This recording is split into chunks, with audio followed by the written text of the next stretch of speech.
Hi, welcome to the 12th House Podcast. I'm Michelle Pelizon-Lipsitz, your co-host and the head witch in charge here at Holisticism, and I'm so delighted that you're tuning into today's episode. It is such a good one. You're going to get so much out of it. My guest today is Dr. Heather J. Kent.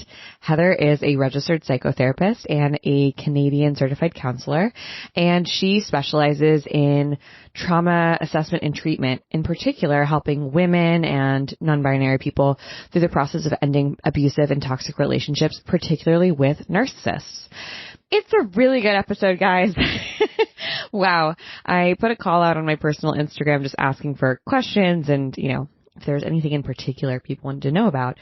And there was a deluge of DMs that came into my inbox, and something that I've been thinking about a lot, on this podcast, on the 12th House.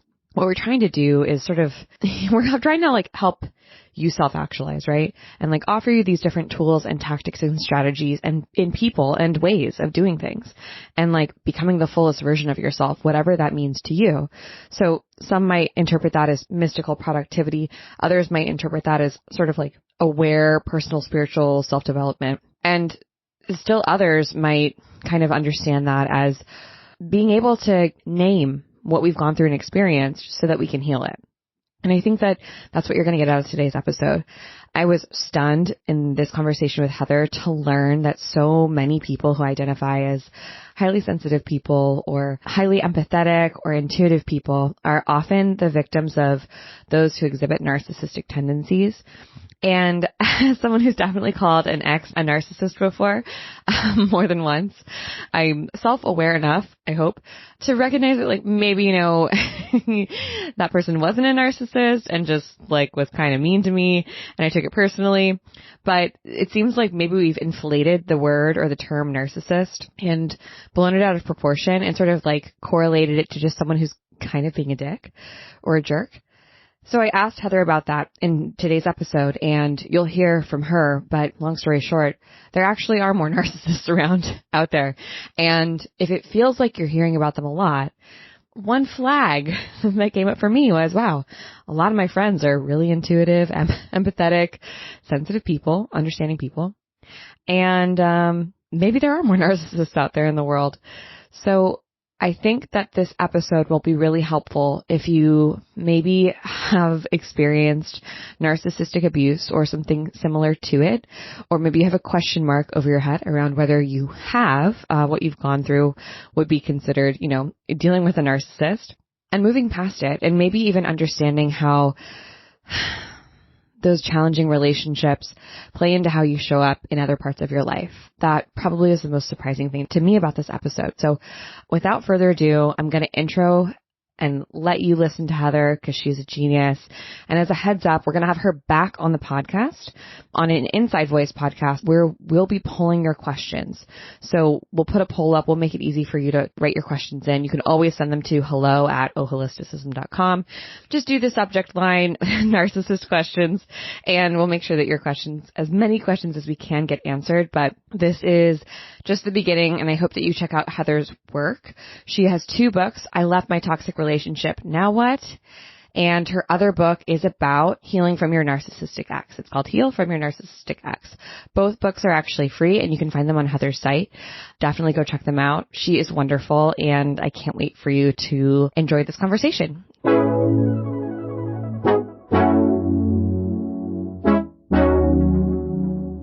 Heather, it's so nice to have you on the 12th House. Welcome. Thank you so much.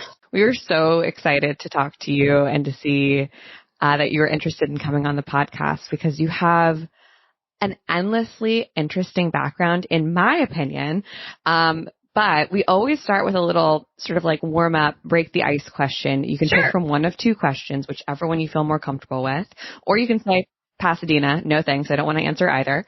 So the first question is, how many friends do you have? The second question is, how much money do you make? Would you like to answer either question? I don't know that I can accurately answer either of those questions. Let me see. How many friends do I have? That's very fair. Close friends or just in general? Or it seems like a really vague question. In this country. What country are you in? So I live in Canada. But I have friends all over the world, actually. I have close friends in New Zealand and in the UK, and I used to live in the Dominican Republic, so I have many friends there. My sister lives in the US, so I don't know. It's a hard question. Maybe like close friends who I would make a point to go and see. 50, maybe? That's a lot. That's a big friend group. Yeah, I mean, I don't talk to them all every day, and they're all over the world, literally, but that's my guess. Wow, how do you keep in contact with that many people? Are you naturally extroverted, would you say? Yes, I am. Yeah, so I do make a concerted effort to stay in touch and like pop in and be like, hey, how's it going? I haven't talked to you in a while. Like, I love that. So you're not the type of person who's like, oh, I didn't hear a text back from them. Maybe I shouldn't text them. You're just like, hey, you didn't reply. What's going on? Yeah, I'm like, how are things going? Things must be busy. Or I'm like, equally things are busy for me, so I might not also get back to you immediately either. But when I think of it, I'm like, oh, I wonder how that person's doing. Let me send a message, because otherwise I won't do it and I'll forget. And like get into a spiral of overthinking too, of like, well, should I get back to them? Should I not? Maybe I should wait till a better time. Maybe this will be annoying. I feel like you have to be pretty confident in yourself and also empathetic and understanding of other people to be like, it's all good if they don't get back to me or not. That's a really good point. One of my closest friends, like super close friends, she's very introverted. So actually, I would say my two closest friends are both very introverted. And so because of that, I am like acutely aware that if I want to talk to them, I have to reach out to them. It's on you. Yes. If I want to see them, I have to say, hey, what are you doing this weekend? Let's get together. And it's not that they don't want to see me. It's just that they are naturally inclined to do nothing, like outside of what they normally would be doing.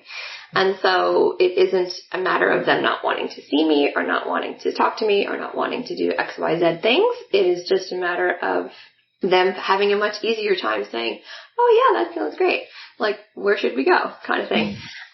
Versus them having to take the time to think about what to do, and that feels very stressful for them. So to not take that personally and to just recognize that this is sort of their resting state and that's how they operate, and then it's all good. So having introverted friends that are really close to me taught me, I think, quite early on that we don't need to overthink things, that sometimes you just are more extroverted or introverted, and there's balance there, right? Right. And I think once you capture an introvert, once you get them, they are like all eyes on you, right? They're like so present. They're giving you attention, and oh my gosh, they're my favorite humans. They're my favorite people. There's a reason why they're my closest friends.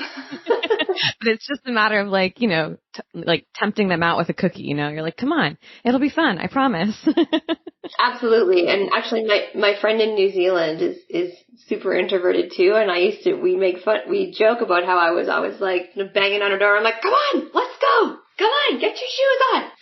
As an introvert, I really appreciate my friends who are like that and who understand and who kind of just are like, we're doing this thing. I know you don't want to go, but you're going to like it once you get there. I promise. Yeah. Like, okay. And then I'm like, okay, I'll leave you alone for the next 3 days. Like, yeah, exactly. I have to go hibernate now. Yeah. Well, I love like when people want to answer that question about friends, because I find that so many people who are creative or who are entrepreneurial, kind of like forging their own path, the friend thing is really hard, or the community element can be really challenging because it can be really isolating and lonely. And you've written a bunch of books. The writing process is a lonely process. It is. Yeah. And it's hard for a lot of people to understand or relate to. Like, well, why can't you just get lunch in the middle of the day? Aren't you just writing a book? Don't you run your own schedule? What has that kind of been like for you? Because how long would you say you've been on this sort of alternative path?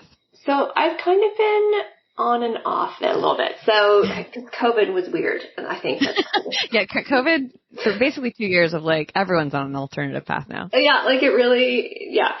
I started working kind of in a private practice setting in 2017. Yeah, so that was, and I offered animal assisted therapy at that time as well. So I used to have a dog in my practice with my clients. So that was really different and fun. People really enjoyed that. So yeah, I guess it's been 5 years. And how did that transition feel for you? Did you feel like you sort of like lost some of your friends, or it was difficult to maintain, building up your practice and your own work and your relationships? Yeah, I mean, for sure at the beginning, there was this concept of just like working a lot. Mm-hmm. But then I worked in a group practice, so I became friendly with the other therapists that I worked with. And so like naturally we would maybe spend time together after work or outside of work, or like do things and travel and whatever. So your colleagues in that kind of context, if you're sharing office space with people, you get that kind of social connection, I guess, and they're like-minded because they're doing the same work that you're doing and all of that. So yeah, I didn't find it too difficult in terms of like staying connected. But again, I don't live where all of my friends are. So I normally wouldn't see people on a regular basis that I care about because I don't live in the same place as most of them, right? So it really is just a matter of like checking in. Like social media is really helpful with that, and like, FaceTime and all these like messaging apps and whatever makes it a lot easier. Yeah, you probably already had some great sort of like coping skills and tools for maintaining relationships. So you were well prepared. I'm just like, I wonder how they are. I should ask. That's good. You're following your intuition. I'm curious for the other people in your practice, or for you, how did you get down this path of really like becoming an expert in narcissistic abuse or dealing with narcissists?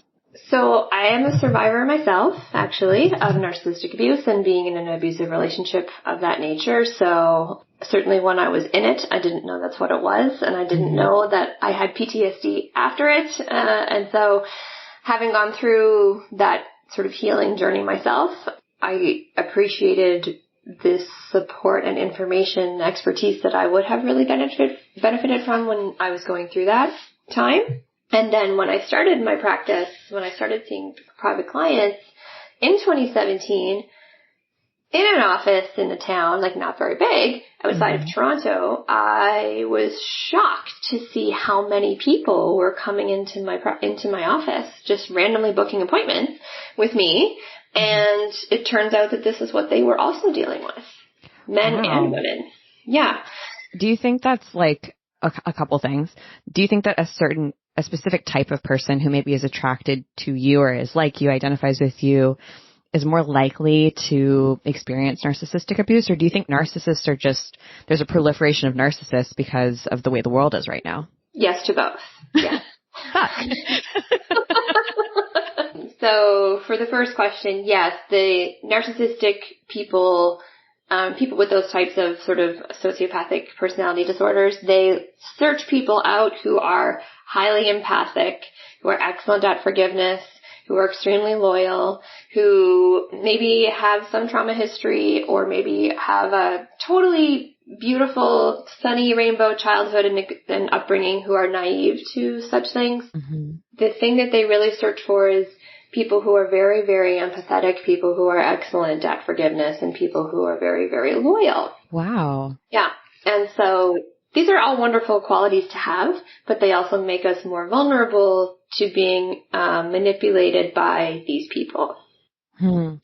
I think so many people who identify as spiritual or who are into like wellness and healing probably fall on that, on actually both sides of the spectrum, right? Narcissists, but also highly empathic, probably very intuitive, maybe even like highly sensitive. Oh yeah. So highly sensitive people are really susceptible, again, because they're all in with whatever it is that they're into, right? So when they commit to a relationship, like they'll do whatever they can to make it work, kind of thing. So it's really challenging when we don't have an awareness that we might be more susceptible to their kind of behavior and manipulation tactics. Do you think people who sort of fall prey to narcissists tend to be more sort of like perfectionistic, or maybe even like codependent, sort of high achiever? Codependent behavior develops from the abusive relationships. It may or may not be present previously. Certainly if you have a history of narcissistic abuse, say with a parent or a previous relationship, codependent behaviors or like insecure attachment behaviors would already be there. But you can be perfectly securely attached in the beginning, but as a result of the manipulation, you become codependent and you develop like this trauma bond, which makes it really hard to get away from the person and to break things off. Yeah. I remember the first time I met my therapist, she was like, yeah, you sound codependent. And I was like, what are you talking about? I'm the most independent person I know. And then I Googled what codependent was and I was like, oh, okay. Yeah. Oh, look at those traits. Okay. You were right. There's a book called Codependent No More by Melody Beattie. Yeah. And it had, in one of the chapters, it just has this like pages and pages of lists of like personality traits of codependent behaviors. And you go through it, you're like, huh, yeah, okay. This is my diary. What's going on? Like, okay, I'm going to need to read the rest of this book. Yeah. I'm so curious, how, if at all, does perfectionism or symptoms of perfectionism sort of relate to being seen or showing up in different areas of our lives? And part 2 of this question is, how might this, maybe the trauma that we've experienced if we've been in a narcissistic relationship or experienced narcissistic abuse, how might that show up for us when it comes to being seen at work or on social media or for something that we really care about? So I'm just trying to connect the 2 questions together. So how does perfectionism impact our ability to be seen as survivors of narcissistic abuse? Yeah, if we have some PTSD or if we have some trauma from experiencing narcissistic abuse or a narcissistic relationship, how does that impact our ability to maybe be seen? I would imagine perfectionism might be a way where we just want to look perfect, but how else might it sort of prevent us from, I actually think that the impact of this type of psychological and emotional abuse has the opposite effect. It actually makes us terrified to be seen, and we do not want to draw attention to ourselves. We have very low self-worth, very low self-esteem, belief that you are not enough and that it's not possible because you have been programmed to believe those things about yourself over time. And so with the abuse comes this slow, very insidious degradation of your self-worth and self-concept and confidence. That makes me so sad. That makes me just you saying that makes me want to cry. I can only imagine also, how long would something like that take? How long might it take for you to go from someone who feels really secure and confident to terrified to be witnessed? It doesn't take long. They're very good at what they do. So, depending on the intensity of the relationships, which are usually highly intense, especially at the beginning, the damage can be done in a few months. And then I've experienced, clients who have been in a situation for a year, less than a year, and then clients who have been sustaining the abuse for 20, 25 years before they exit. Yeah. And it's really, really damaging. And the impact, whether it's 1 year or 20 years, the impact is no less significant, basically. You might be able to recover from it more quickly if it's been a shorter period of time. However, initially, the impact is very damaging. Yeah. How do you begin to heal? I think about people who are raised by narcissistic parents where all they've known is that, right? Yeah. And, it's really the family dynamics piece is really challenging because, depending on it's like a system, right? And so depending on the type of narcissistic parent, they would behave in certain ways with the children. And if there's more than one child, each child is kind of takes on a different role within this sort of system, this dysfunctional system.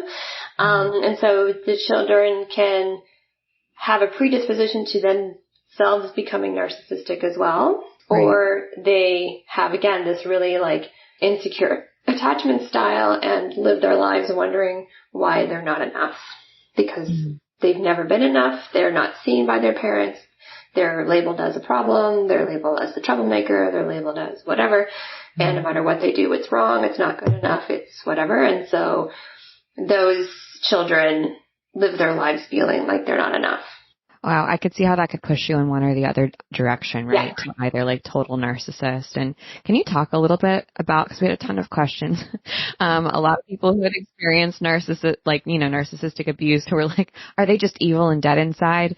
Obviously you can speak to this, but it sounds like it's a trait that can be developed. And is it true? I've heard that, like BPD and narcissism are sort of next to each other. Very adjacent. Yeah, very, very adjacent. And that can come from abuse in childhood, right? Yeah, the difference between borderline personality and a narcissistic personality disorder would be the empathy piece. So a person who has been diagnosed with a borderline personality disorder is capable of feeling bad for other people or understanding how other people feel. And then if they're the ones that cause the pain, well, that just causes them to crumble, right? They can't handle it, but they can see it and it impacts them and they feel it and they don't want to necessarily harm their loved ones, but they can't help it, right? So it's complex the way that it shows up. The behaviors are really similar in a lot of ways, but at the end of the day, it comes down to the lack of empathy on the narcissistic personality side as the sort of key differentiating factor. Are they on like a spectrum of development, basically? Absolutely. Got it. Okay, so like the first stop would be BPD and then... Oh, no, not necessarily, but like it's a spectrum of severity, shall we say. Got it. So you can be like mildly narcissistic and like extreme. And then along that spectrum, there's like sort of different subtypes of narcissistic personality styles, basically. And so the most common one that we see that is portrayed in media most often that we might see, for example, in recent history of world leaders would be this very grandiose, overt, look at me, I'm amazing, me, right? And like also influencers in social media, I think probably plays a lot into that. Yeah, and so this is called a grandiose narcissist, and so they're very overt. They love the spotlight. They desperately crave the attention and the validation, and I want to be in the center of attention all the time. And they are very delusional and actually report high levels of satisfaction and happiness because they think that everything is fine and everyone loves them. It must be nice. Even though their partners are secretly plotting their deaths, yeah. But they just like, no, everything's great because I'm fantastic, And so that's what we see a lot portrayed. But there are many other types of narcissistic personalities that do not fit that profile. And so that's, I think, what confuses people and it makes it hard for people to recognize because it's not just the really in-your-face kind, if that makes sense. Yeah, totally. I mean, I think covert narcissism as a buzzword is having a moment as well because I think a lot of people are experiencing it. Yeah, and so it's interesting. A covert narcissistic personality actually hates the spotlight, does not want to attract attention because they are so desperately terrified of criticism from the outside. That sounds really similar to someone who's experienced narcissistic abuse. Yeah. I mean, the criticism from the outside kind of goes against this like facade of like, everything's great, I'm normal, everything's like that, because everything has to look wonderful, right? You have to have a nice house, you have to have the car, you have to have the clothes, you have to present, you have to have the partner who, presents well. Everything has to look good. And because we can't have criticism, because as soon as we have criticism, then our like charade crumbles internally. And so they have a very, very fragile like self-esteem and like their ego is very, very, very sensitive. And so when anything challenges this like false sense of self that they created, then they can't handle it. So a covert narcissist actually avoids drawing attention because they don't want external criticism. They report high levels of anxiety, high levels of depression. They don't have friends, and they like ruminate a lot and are like internally like jealous and envious of others and compare themselves to others and that kind of thing.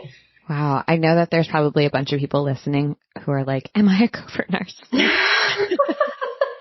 Again, it goes back to the empathy piece. So, like, we all have narcissistic tendencies at different points in our lives and in different situations, certainly.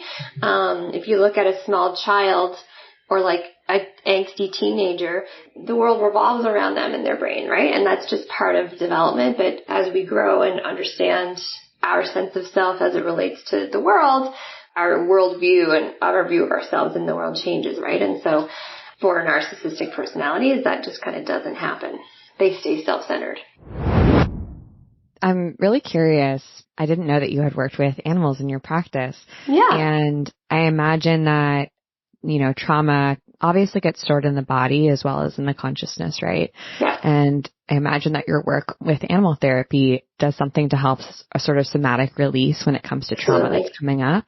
Can you talk a little bit more about that and maybe how that might show up for people who have experienced narcissistic abuse? Yeah. So animal-assisted therapy is highly researched, and there's lots of empirical evidence supporting its validity and all of that, and especially in the last 30 years.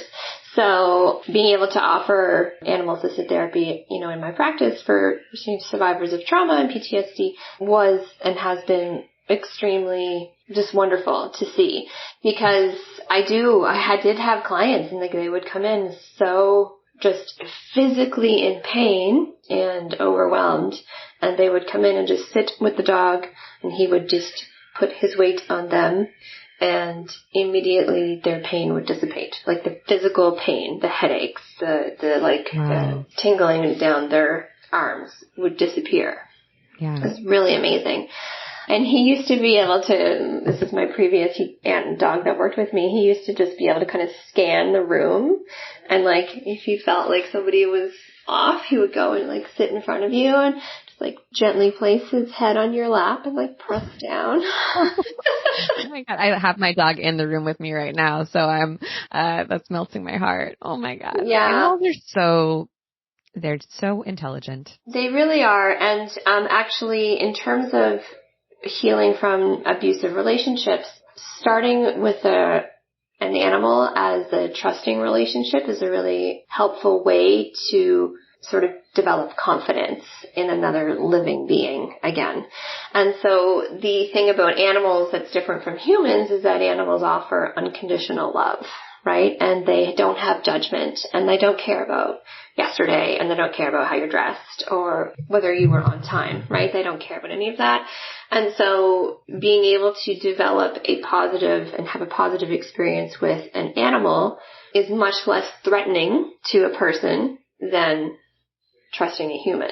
And so this is where equine therapy comes in as well. So horse therapy is huge, again, because they're intelligence, and then dolphins is another one, as well as dogs. They're the most common. It's kind of like a trope or a meme that when you go through a horrible breakup, you adopt a dog, right? And I mean, maybe that's some sort of unconscious, you're trying to heal yourself. Yeah. And, being able to develop a trusting relationship with an animal is sort of the positive sort of stepping stone to then, okay, maybe I can trust other people who have animals, Right. Through the transitive property, right? If a dog trusts that person, they must be a good person. So. Right. And so, that could be something, well, maybe we can do dog excursions and whatever. And so you can kind of ease into interacting with others and meeting new people through the animals that you have in your life. And so, animals have been, like I said, validated and proven to be exponentially helpful in healing from PTSD. Wow. And I'm kind of still stuck on the fact that potentially a lot of symptoms or somatic side effects or pain that people experience is maybe from trauma.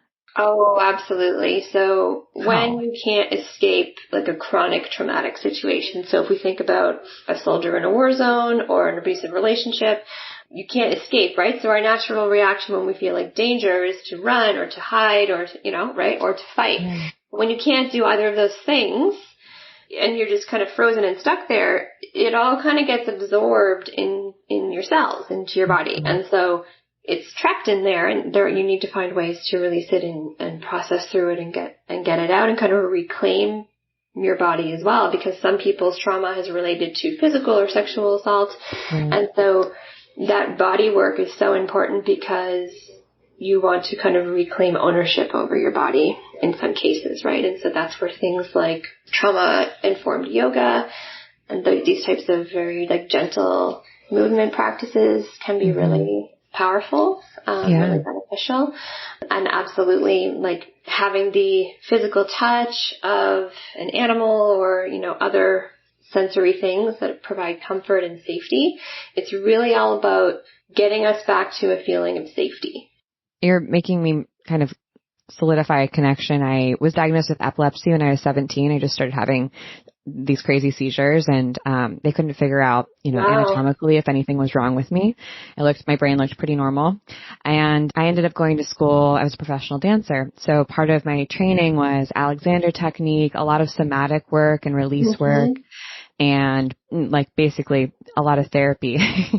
And my seizures started to go away as I got sort of more comfortable in my body. And I also noticed that when I really laid on the ground and just had to check in with my body, I had so much pain that I didn't realize, literal physical pain that I didn't realize. And I'd have to do that, for 2 hours every morning, just lay on the ground and move one finger at a time. And my seizures eventually went away after doing a lot of that type of work. But it's really making me, remember that those somatic experiencing just in and of itself, being in your body and being reminded that you have a body is so powerful. It doesn't have to be some deep, intensive practice.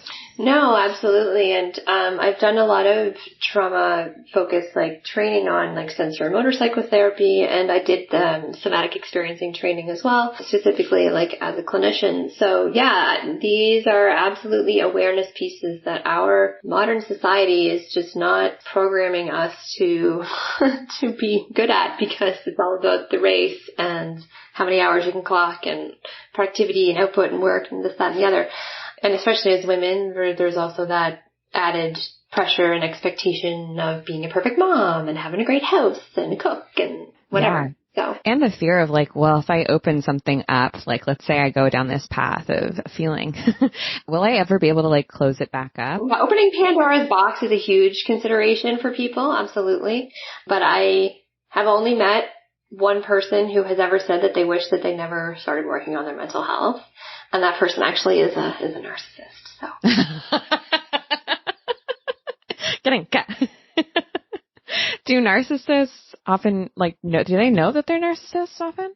Some of them do. Some of them, even if you told them, they would blame you. They would tell you that you're the narcissist. Wow. We had a bunch of questions about navigating family dynamics when there's a narcissist in the family. Love these questions. And one in particular was do you confront the narcissist in your family? No. What is the best way to sort of deal with it? Confronting them will never get you the outcome that you are looking for, because they are not capable of admitting that A, they have a flaw, and B, that they are somehow responsible for the problem. Right? And they're not going to change, right? It will never happen. I mean, it is highly unlikely. Again, I have worked with 2 narcissists in my practice. Only 2. Because they don't want to do the work, and they don't want to recognize that that's what they're dealing with, right? So the ones that want to change, it's a long, slow process.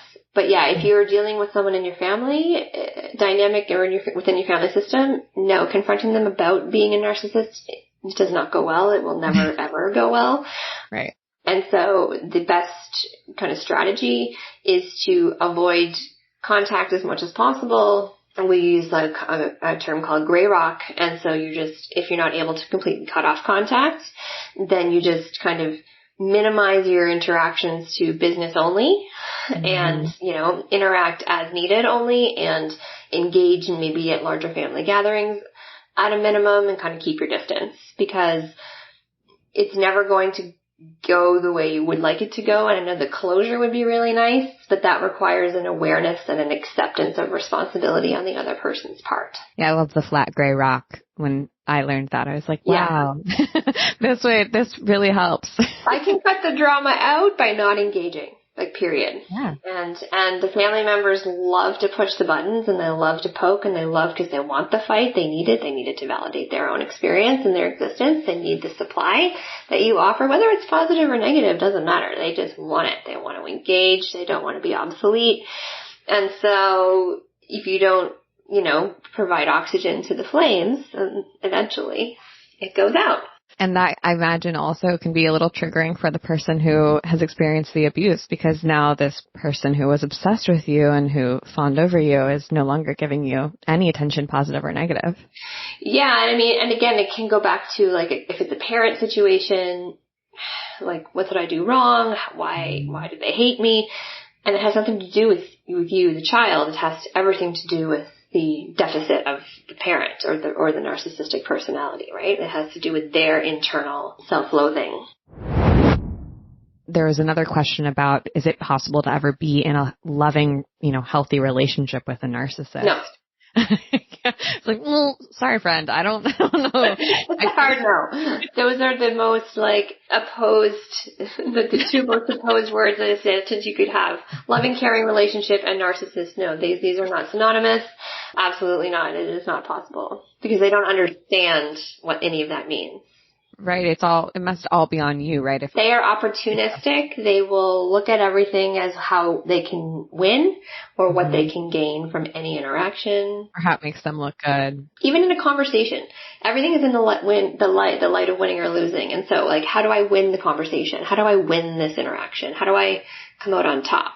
Wow. That's so interesting. And I think probably a lot of people, again, who are listening to this podcast can relate to wanting to look good, right? And hoping to look good or be good. Oh, of course. We want to always present our best selves, when we're meeting new people or engaged in public activities. Of course. That's not to say that you're not being authentic. Right.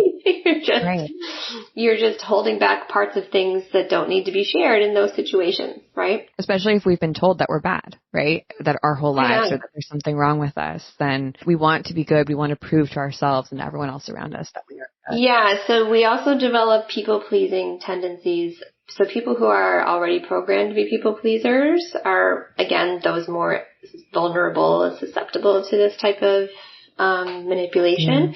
So for sure, hi, my name is Heather. I'm a recovered people pleaser. Nice to meet you. Learning that we don't have to be responsible and that we actually are not responsible for how other people feel, that we are only responsible for our own feelings is really important. It's so hard though. That is so hard. Absolutely. Absolutely. It takes a lot of work. Yeah. Something that I have to repeat to myself a lot is I cannot control how other people decide to perceive me. And I cannot control how other people decide to think about me. No matter how good I am, no matter how perfect I try to be, they're still going to think whatever they want to think. And that's so hard. And whatever they think actually doesn't really have anything to do with you in the end. It has to do with their own inner perceptions and struggles, right? And so how they perceive you has nothing to do with what you did or didn't do. Right. And balancing that with empathy and also I do want people to like me, I want to be a likable person. I want to be an enjoyable person. Oh, of course. That's the human experience. It's fairly easy to be a likable person if you don't go around telling people off and punch people in the face. It's pretty easy to be a likable person. I know that seems pretty hard for a lot of people these days. Apparently. Yeah. Heather, I could seriously talk to you for hours because you are a delight. You're very likable. Thank you. Likewise. My last question would just be, if you could whisper anything to your past self, what would you say? Don't be afraid. You can do it. It's way better on the other side. She's right. And you're not alone. You are not alone. Oh my gosh. I think that this episode will be so healing for so many people to hear because it can be very isolating. You can feel crazy when you've been abused by a narcissist. Absolutely. I run small recovery groups for survivors for narcissistic abuse specifically. And there's always a little bit of trepidation of joining in a group environment, a therapy group. But what I tell everyone is that what you are gaining is a totally non-judgmental community of other human beings who completely understand your experience because they themselves have lived through the same thing. It might have a different flavor, make it look a little bit different, but the impact and what they're going through and their desire to heal is the same. And so you don't have to worry about people thinking that you're crazy or that you're making it up or that never happened. That you're stupid or that you're weak or something like that. Yeah, because everyone else there also went through it, myself included, right? And so at the end of the sessions, everyone is actually quite upset that it's over and they want to stay in touch and whatever. Did we just become best friends? So, 100%. Yeah, absolutely. So it is really lovely to see because sometimes for the very first time, their experience is being validated, en masse. right? And the group isn't very big, but it's still like these people become really important as a, component of the healing process in creating community and support. Right. And if you've been with a narcissist or you're in a relationship with a narcissist, invalidating your experience is all of it, right?